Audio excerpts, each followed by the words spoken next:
Did you know that NASA is currently researching ways to grow plants on the moon and even Mars? Yep, you heard that right, plants in outer space. It's a mind-blowing fact that proves just how crucial water and proper plant care can be.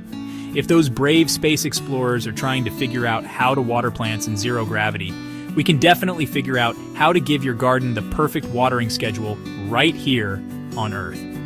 Today we're talking about one of the biggest pitfalls gardeners face: watering. Underwatering can leave your plants gasping for life, while overwatering can drown their poor little roots.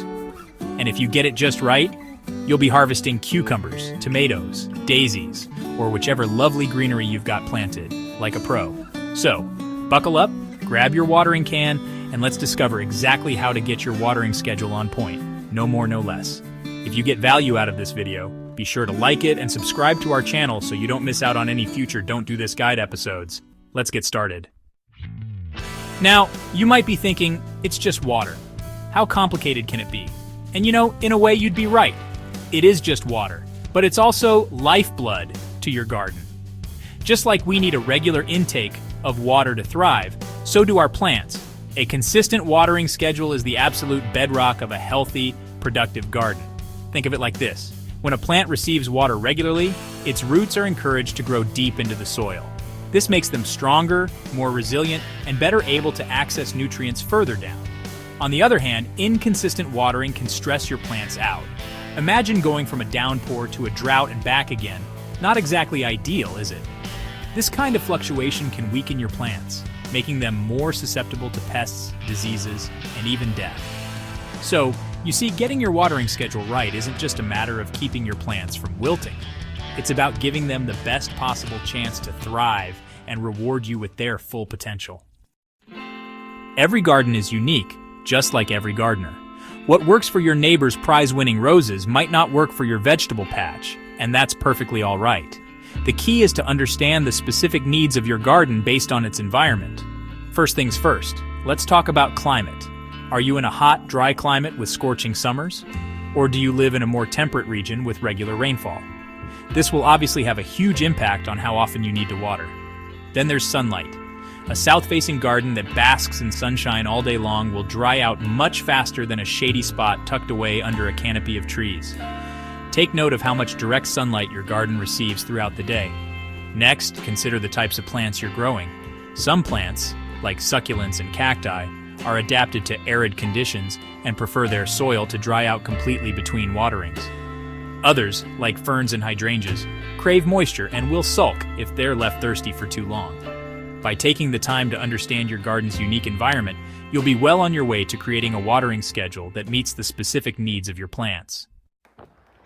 Now let's get our hands dirty, shall we? Understanding your soil is crucial to mastering your watering schedule. Different soil types have different water-holding capacities. Clay soil holds water but drains slowly. Watering too often can waterlog it. Sandy soil drains quickly but needs frequent watering. Loam is a balance of sand, silt, and clay. A simple hand test can tell you a lot. Form a ball with moist soil. If it crumbles, it's loam. If it's sticky, it's clay. If it doesn't hold, it's sandy soil. Now, even with the best intentions, we've all been there, staring at our plants, wondering, are you thirsty or are you full? It's a question that has plagued gardeners for centuries. But fear not, my friends, because today we're going to demystify the telltale signs of overwatering and underwatering. Let's start with underwatering, shall we? A thirsty plant will often wilt, its leaves drooping like a forgotten bunch of flowers. Overwatering, on the other hand, can be a bit sneakier. Overwatered plants often display similar symptoms to underwatered ones: wilting leaves, stunted growth, and even leaf drop.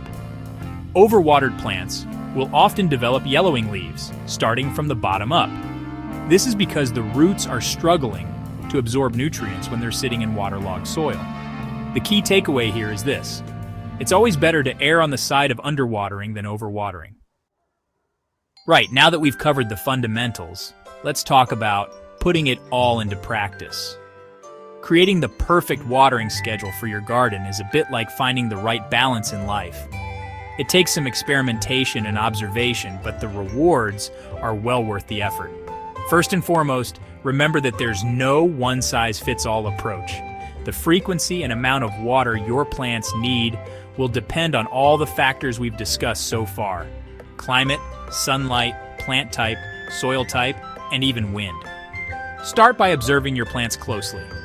They'll tell you when they're thirsty, long before they reach the wilting point. Look for subtle signs like slightly drooping leaves or a dullness in their color. As a general rule of thumb, it's best to water deeply and less frequently. This encourages the roots to grow deeper into the soil, making them stronger and more resilient. Early morning is generally the best time to water, as it gives the plants a chance to absorb the moisture before the heat of the day sets in. When watering, try to apply the water directly to the soil, avoiding the leaves as much as possible. And don't forget to adjust your watering schedule throughout the year.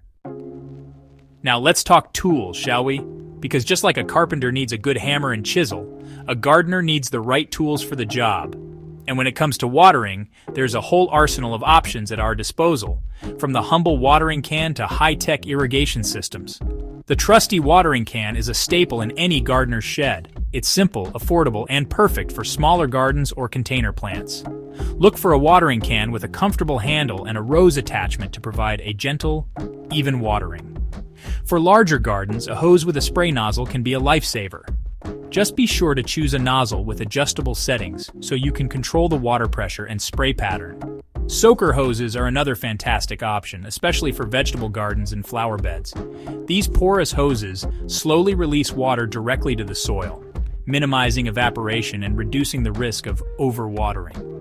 If you're short on time or have a large garden to manage, an automatic irrigation system can be a worthwhile investment. Now, even the most experienced gardeners make mistakes from time to time. It's all part of the learning process after all. But when it comes to watering, there are a few common pitfalls that we can all try to avoid. One of the biggest mistakes is watering on autopilot. Just because it's Tuesday doesn't necessarily mean your plants need a drink. Always check the soil moisture before reaching for the watering can, and adjust your watering schedule based on the weather conditions and the needs of your plants. Another common error is watering the leaves instead of the roots. Remember, the roots are the ones that absorb the water, so directing the water to the base of the plant is much more effective. Watering too shallowly is another frequent mistake. A quick sprinkle might seem like enough, but it often only wets the top layer of soil, encouraging shallow root growth and making the plants more susceptible to drought stress. On the other hand, overwatering can be just as detrimental, leading to waterlogged soil, root rot, and a whole host of other problems. Remember, it's always better to underwater than overwater. Now, in this day and age, we're all becoming more conscious of our impact on the environment, and that includes how much water we use in our gardens. But the good news is that saving water doesn't have to mean compromising on the health and beauty of your plants. In fact, with a few simple tricks, you can have a lush, thriving garden while conserving water and saving yourself some precious time in the process. One of the easiest ways to reduce water usage is to mulch, mulch, mulch. A good layer of organic mulch like bark chippings, compost, or straw will help to suppress weeds, regulate soil temperature, and most importantly, reduce evaporation. Another effective technique is to group plants with similar watering needs together. This way, you can water them all at the same time, without having to worry about overwatering some and underwatering others. Choosing drought-tolerant plants is another great way to conserve water, especially if you live in a dry climate. There are countless beautiful and resilient plants that thrive in drier conditions, from lavender and rosemary to succulents and sedums. Using a watering timer can be a game changer, especially for those of us who tend to forget to water our plants regularly.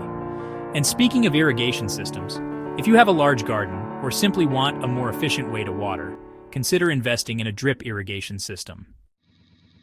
There you have it, your comprehensive guide to perfecting your garden's watering schedule. By paying attention to soil type, local climate, and each plant's unique needs, you'll be well on your way to a lush, thriving garden. Remember, whether you're dealing with tropical ferns, succulent cacti, or heirloom tomatoes, the key is balance. Water deeply, but not too often. Water at the right time of day. And most importantly, get to know your plants. They'll tell you what they need if you just take the time to listen. And hey, if you found this video helpful, do us a huge favor and hit that like button. Don't forget to subscribe to Don't Do This Guide for more tips. Got questions, comments, or your own watering hacks? Drop them in the comments section below, and let's keep the conversation going. Happy gardening!